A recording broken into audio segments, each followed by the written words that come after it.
Hello students, कैसे हैं आप सब। आई होप आप सब अच्छे होंगे। आईसीटी वर्चुअल क्लासरूम में आप सबका स्वागत है। मैं विकास। बच्चों, क्लास 11th का मैथ्स करेंगे हम। चैप्टर आपका आज एक नया टॉपिक, नया चैप्टर शुरू करेंगे जिसका नाम है ट्रिग्नोमेट्रिक फंक्शंस, यानी त्रिकोणमितीय फलन। ये आपका चैप्टर नंबर 3 है बच्चों। तो ध्यान से आप सब इसको पढ़ेंगे और ध्यान पूर्वक क्वेश्चंस करेंगे। तो देखिए बच्चों, छोटा सा इंट्रोडक्शन में यहाँ पे आपको दे देता हूँ इस चैप्टर के बारे में। भाई, प्रीवियस क्लास, पिछली कक्षा 10 में आपने ट्रिग्नोमेट्री की आइडेंटिटीज नाम का एक चैप्टर किया होगा। ठीक है, उम्मीद है सबने किया होगा ट्रिग्नोमेट्रिक की जो आइडेंटिटीज ऑफ ट्रिग्नोमेट्री है। उसके बाद एप्लीकेशन ऑफ ट्रिग्नोमेट्री आपने किया होगा, चैप्टर 8 एंड 9 है ये आपके। तो बच्चों, वहां से जो बेसिक कॉन्सेप्ट्स आपने सीखे थे वो चीज तो यहाँ पे यूज होगी ही होगी, उसका इस्तेमाल तो होगा ही होगा। थोड़ा अगली क्लास में आपको पता ही है कि एडवांस चीजें आ जाती हैं। ठीक है, तो उसकी थोड़ी ही एडवांस चीजें भी आपको यहाँ को सीखने को मिलेंगी। तो चलिए बच्चों, चलते हैं स्मार्ट बोर्ड पे और स्टार्ट करते हैं टॉपिक।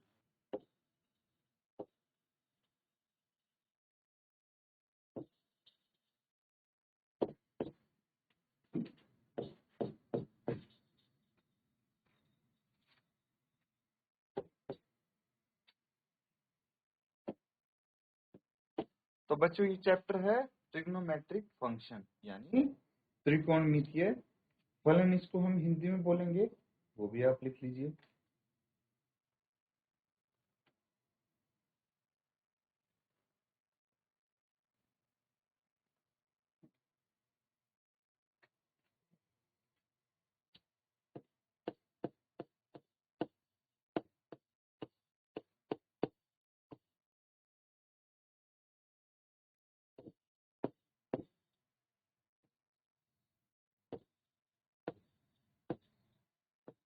ठीक है,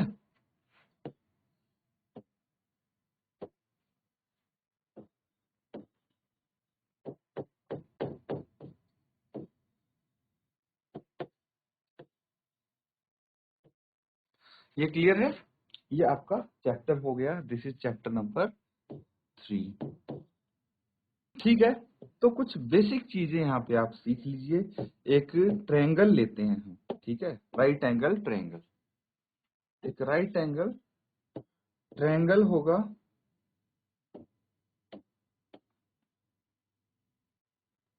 एक राइट एंगल ट्रायंगल हो गया। इसकी नेमिंग करते हैं ए, बी और सी। ये बी पे राइट एंगल्ड है। ठीक है, एक समकोण त्रिभुज है जो बी पे, जिसका कोण समकोण है। ठीक है, तो आप लिखेंगे यहाँ पे समकोण त्रिभुज। समकोण त्रिभुज में कौन सा है समकोण त्रिभुज? ये ABC है। बी कितना है? 90 डिग्री है। एंगल बी 90 डिग्री का है।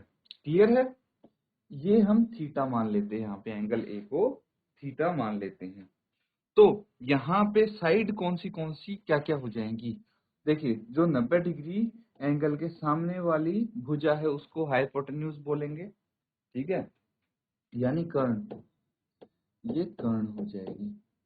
उसके बाद जो थीटा हमने माना है, जो ए है, ठीक है, तो जो ए है एंगल, इसके ऑपोजिट वाली जो भुजा है उसको परपेंडिकुलर बोलेंगे, यानी लंब। और ये आधार यानी बेस, ठीक है, आधार बोलेंगे। ये चीज क्लियर है? तो ये इसकी हो गई साइड्स।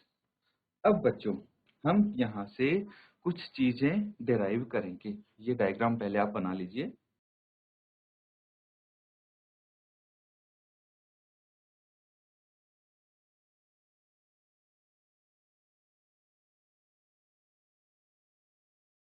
ठीक है, ये बना लिया आपने ट्रायंगल।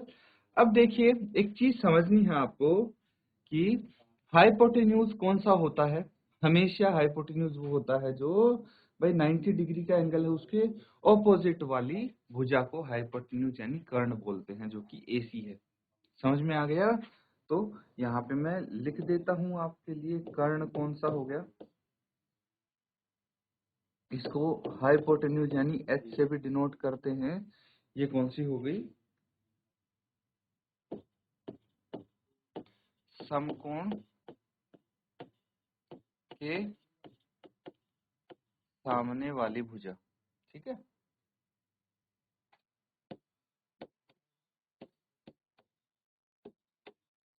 जो यहाँ पे एसी है, जो यहाँ पे एसी है। ठीक है, उसके बाद जो लंब है, लंब क्या आ जाती है? लंब होती है जो कोण थीटा है, थीटा के सामने वाली भुजा, और थीटा के संलग्न भुजा को हम आधार बोलते हैं। ठीक है, थीटा के संलग्न भुजा को आधार बोलते हैं। क्लियर है? तो यहाँ पे लंब क्या हो जाएगा? लंब यानी परपेंडिकुलर हो जाता है, वो हो जाएगी बीसी। ठीक है, फिर आधार क्या होगा?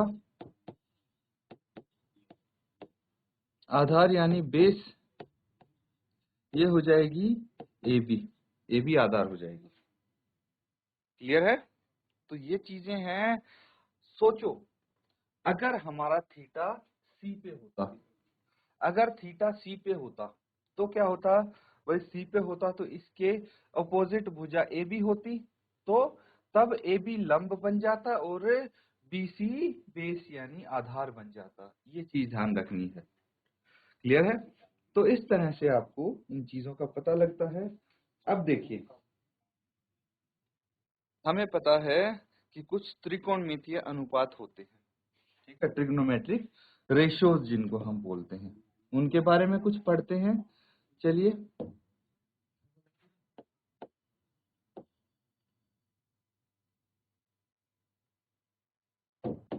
ये बच्चों प्रीवियस क्लास का हम रिवाइज कर रहे हैं ताकि थोड़ा आपका रिवीजन हो जाए, ताकि आप कनेक्ट कर पाए इस चैप्टर से। आपको एकदम ऐसे ना लगे कि भाई क्या पढ़ने लग गए हम। इसीलिए जो कक्षा 10 में आपने पढ़ा था, कनेक्ट करने के लिए मैं थोड़ा सा आपको चीजें बता रहा हूँ पिछली कक्षा से, पिछली क्लास से। तो ये ट्रिग्नोमेट्रिक रेशोज, इसको हिंदी में त्रिकोणमितीय अनुपात बोलते हैं। कौन से होते हैं? साइन, कॉस, टेन,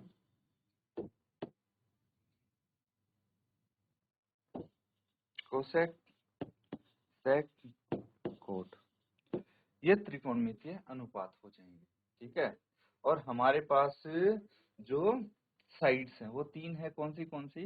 एक तो कर्ण यानी हाइपोटेन्यूज, एक परपेंडिकुलर, एक बेस। ये तीन साइड्स हो जाती हैं जिनको हम किस से डिनोट करते हैं? एच से, पी से और बी से। ये चीज आपको समझनी है यहाँ पे। तो यहाँ से एक पंडित जी का मंत्र आता है। पंडित जी का मंत्र अगर आपको याद होगा, बहुत इंपॉर्टेंट है बच्चों, इसको नहीं भूलना आपको। क्या है? क्या किसी को याद आ रहा है कुछ? देखिए, पंडित बद्री प्रसाद हर हर बोले। कुछ आया याद? ये पंडित जी का मंत्र है। यहां से हमारे रेशोज आ जाते हैं। कैसे? देखिए, सबसे पहले साइन आता है, sine theta, cos theta, tan theta. ठीक है, sine theta, cos theta, tan theta क्या होते हैं ये? मैं बता दूं आपको। साइन थीटा जो होता है वो होता है P बटे एच। P क्या हो गया? Perpendicular, H hypotenuse. तो सबसे पहले वाला जो कॉलम आपको दिख रहा है उसमें P और H है, तो P बटे H आ जाएगा। ये साइन के लिए होगा, ये इसकी रेशियोज हो जाएंगी। अब अगर इस ट्रायंगल की बात करें तो इसमें परपेंडिकुलर क्या है? BC है, BC है, और H क्या है? H है AC। तो BC बाय AC, ये इसकी रेशियोज आ गई, अनुपात आ गया। ठीक है, इसी तरह से अगर हम cos थीटा की बात करें तो cos थीटा क्या हो जाएगा? देखिए, इस पे आ जाइए, सेकंड कॉलम में क्या है? B बटे H बेस बटे हाइपोटेन्यूज। ठीक है, बेस बटे हाइपोटेन्यूज है। इसके बाद अगर हम टेन थीटा की बात करें, टेन थीटा में क्या है, परपेंडिकुलर बटे बेस बी बटे बी। ये इनकी रेशियोज हो गई। अब इन साइड्स को आप रेफर कर सकते हैं। याद आ रहा होगा कुछ कुछ। अब देखिए, साइन कॉस और टेन तो आपको पता लग गया, लेकिन जो कोसेक होता है, तो कोसेक क्या होता है, कोसेक थीटा होता है 1/sin थीटा। मतलब साइन थीटा का रेसिप्रोकल हो जाएगा। तो अगर साइन थीटा p बटे h है तो कोसेक थीटा h बटे p हो जाएगा, इसका उल्टा होगा। ठीक है। इसी तरह से जो आपके पास सेक थीटा है, सेक थीटा है वो 1 बाय क्या होता है, cos थीटा होता है। तो क्या हो जाएगा, h बटे b। ठीक है। और कॉट थीटा क्या होगा, यहाँ पे लिख देता हूं, कॉट थीटा ये हो जाएगा 1/tan theta. 1/tan theta is equal to b बटे p आ जाएगा ये। तो ये आपकी रेशियोज हो जाएंगी, नोट डाउन कर लीजिए। ठीक है। एक और इम्पोर्टेंट चीज है जिसको आपको ध्यान रखना है कि भाई जो tan थीटा होता है वो क्या होता है, sine theta by cos theta होता है। और जो कॉट थीटा होता है वो होता है cos theta by tan theta, sine theta. ठीक है, cos theta by sine theta. Clear है। तो इन चीजों का आप ध्यान रखेंगे, नोट डाउन कर लीजिए इसको। तो ये चीज क्लियर है बच्चों। होप आपका रिवीजन तो अच्छे से हो गया होगा। अब देखिए, जो आपकी क्लास 11th में है उस पे थोड़ा ध्यान देते हैं। भाई सबसे पहले आता है एंगल्स। क्या आता है, एंगल्स।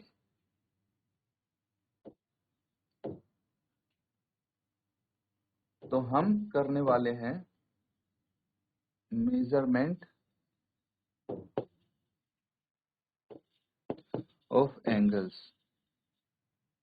यानी कोणों का माप। कैसे कर सकते हैं कोणों का माप, ये आपको बताना है। ठीक है, कोण का माप कैसे माप करते हैं कोण का। तो देखिए, कोण को मापने के दो तरीके होते हैं। ठीक है। अब आपको तो एक ही तरीका पता है अभी तक, आप सोचेंगे एक ही होता, नहीं दो होते हैं। तो यहाँ पे हम वही डिस्कस करने जा रहे हैं कि दो तरीके से कैसे माप सकते हैं कोण। क्लियर है। तो लिख लीजिए, कोण को मापने के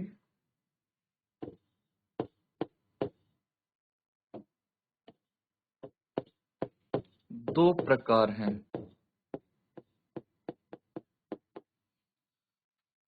दो प्रकार कौन से हैं, सबसे पहले तो है डिग्री माप। ठीक है, डिग्री मेजर।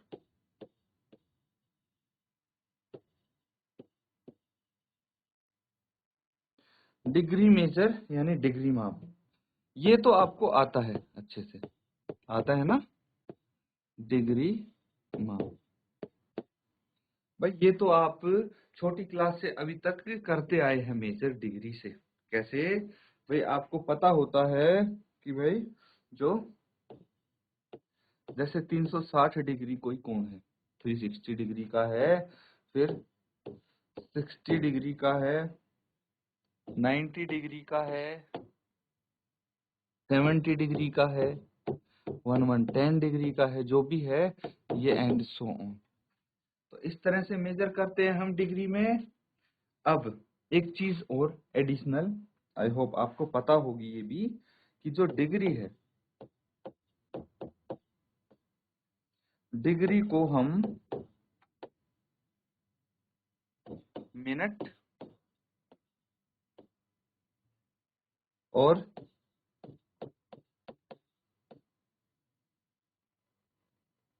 सेकंड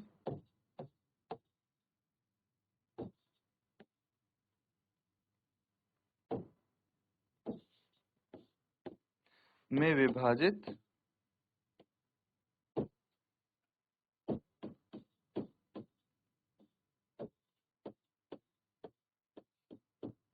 करते हैं, ठीक है। इसको मिनट और सेकंड में विभाजित करते हैं बच्चों। ये भी आप नोट डाउन कर लीजिए।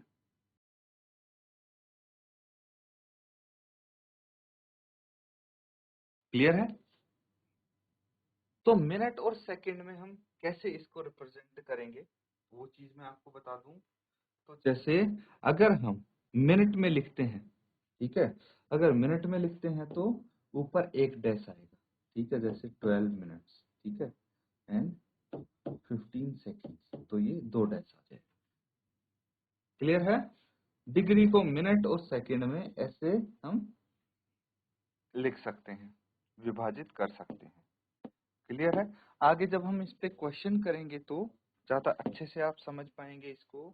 तो इतना समझ लीजिए कि जो आपका 1 डिग्री होता है, 1 डिग्री होता है वो 60 मिनट के बराबर होता है, और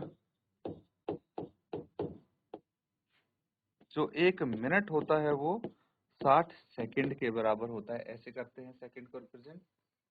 अब ये समझ लीजिए रिप्रेजेंटेशन आपका इस तरह से होगा मिनट और सेकंड का। क्लियर है? तो ये हो जाती हैं आपका डिग्री में मेजर। ये तो आपको ये कंसिडर करके चल रहे हैं कि आता है।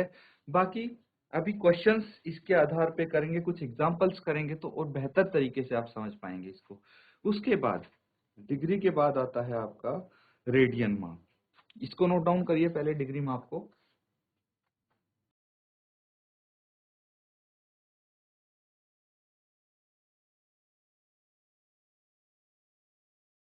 ठीक है बच्चों,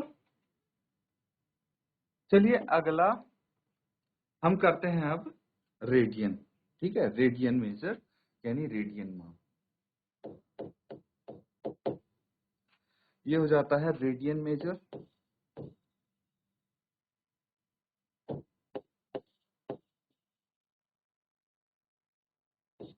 यानी रेडियन माप।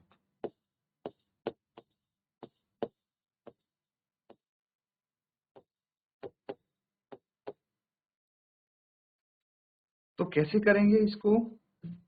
अब देखिए समझिए, रेडियन में हम कैसे रिप्रेजेंट करते हैं।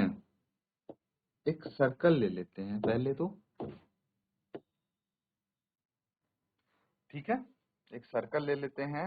इसका जो रेडियस है उसको मान लेते हैं आर यूनिट, ठीक है, R is equal to 1 unit बोल देते हैं। जो इसका रेडियस है वो 1 यूनिट मान लेते हैं, ठीक है। जो इसकी आर्क है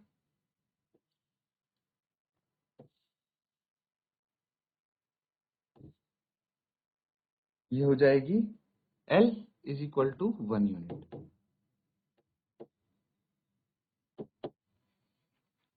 ठीक है। अब देखिए एक चीज समझिए आप कि जो आपका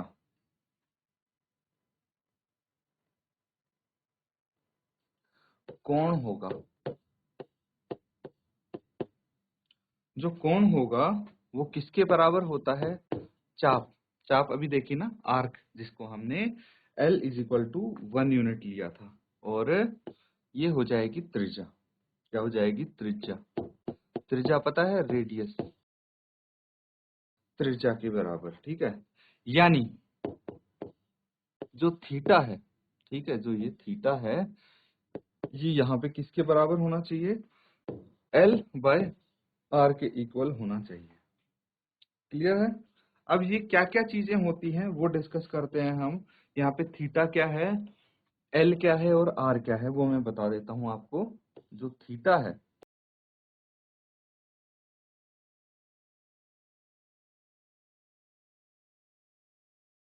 थीटा होगा आंतरिक कोण।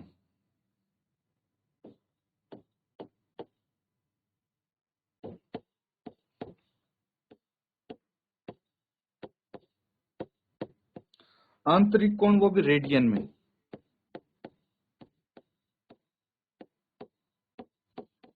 तो बच्चों रेडियन में रिप्रेजेंट करते हैं इन चीजों को हम, ठीक है। हम क्या लिखते हैं? रेडियन लिखते हैं। एल क्या हो जाएगा? चाप की लंबाई।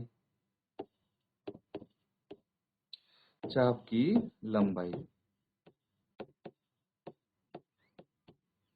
और r क्या हो गया, आपको पता है वृत्त की त्रिज्या है, वृत्त की त्रिज्या क्या हो गई, r हो गया, यानी रेडियस इसका हो गया। तो इसको नोट डाउन करो।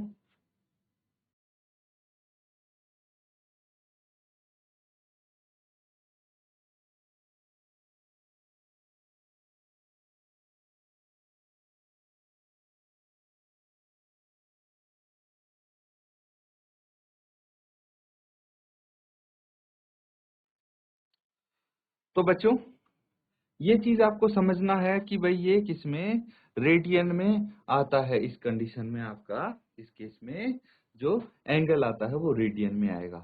अब एक चीज समझना, जो सर्कल होता है उसका पूरा एंगल कितना होता है, 2 पाई रेडियन होता है, 2 पाई रेडियन होता है। ये चीज आपको समझनी है। अब बच्चों हैंग हो गया, हैंग। तो बच्चों जो सर्कल है उसका जो पूरा एंगल होगा वो 2 पाई रेडियन होगा। क्लियर है। अब देखिए जो अगला टॉपिक हम करेंगे वो करेंगे रेडियन मेजर और डिग्री मेजर का बीच का जो रिलेशन होता है वो क्या होता है। ठीक है, मतलब हम बेसिकली ये सीखेंगे कि अगर आपके पास कोई एंगल है रेडियन में और उसको डिग्री में बदलना है तो कैसे बदलेंगे, या फिर डिग्री में है रेडियन में बदलना है कैसे बदलेंगे। अगले सेशंस में ये टॉपिक हम कवर करने वाले हैं। तो अभी इसको अच्छे से समझ लीजिए, जब बेस क्लियर होगा तभी आप आगे कर पाएंगे इनके बीच का रिलेशन भी। तो अच्छे से इसको नोट डाउन करेंगे और रिवाइज करेंगे। तो बच्चों यहाँ पे जो हमने टॉपिक किया है, उम्मीद करता हूँ कि आपको पहले से तो वो आता ही होगा, क्योंकि प्रीवियस क्लास से हमने उसको कनेक्ट करने की कोशिश की है। कुछ बेसिक कॉन्सेप्ट जो कक्षा 10 में सीखे थे सबसे पहले तो वो किए हैं, और अब जो हमारे सामने कुछ फ्रेश टॉपिक्स आ रहे हैं धीरे धीरे उनको हम कवर करने की कोशिश कर रहे हैं। उम्मीद करता हूँ सबने अच्छे से नोट डाउन किया है, तो इसको रिवाइज करना ना भूलें अपने घर पे। इसी के साथ आज का सेशन यहाँ पे एंड करेंगे। Thank you and have a nice day.